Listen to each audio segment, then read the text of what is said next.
Hello everyone. तो हम आज बात करने वाले हैं पवन सिंह जी और चांदनी सिंह का एक बहुत ही बेहतरीन देवी गीत के बारे में, जिसका पोस्टर आ चुका है। और इस गाने को लिखे हैं पंकज बसुधरी जी और इसमें म्यूजिक दिए हैं सरगम आकाश आकाश जी। और इस गाने को गाए हैं पवन सिंह जी, जो कि आपको स्क्रीन के ऊपर दिखाई दे रहा है। जिस सॉन्ग का टाइटल रखा गया है पूछे पवनवा एम आई, जिसका टाइटल है पूछे पवनवा एम आई। और वीडियो में है पवन सिंह जी और चांदनी सिंह जी, फिट में है चांदनी सिंह जी।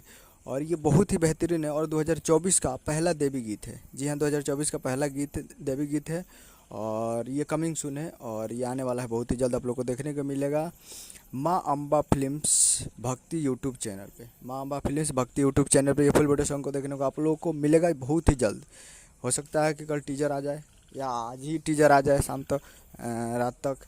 तो तैयार रहिएगा माँ अम्बा फिल्म्स भक्ति पे। बहुत ही जल्द आप लोगों को कल या परसों तक या आपको वीडियो देखने को मिल जाएगा। यही अपडेट समझ कर वीडियो चलो, चैनल को सब्सक्राइब कर लगा ताकि कैसे कैसे लाल यादव जी और पवन सिंह जी का लेटेस्ट आते रहे। वीडियो चलो, वीडियो को लाइक कीजिए, चैनल को सब्सक्राइब कीजिए।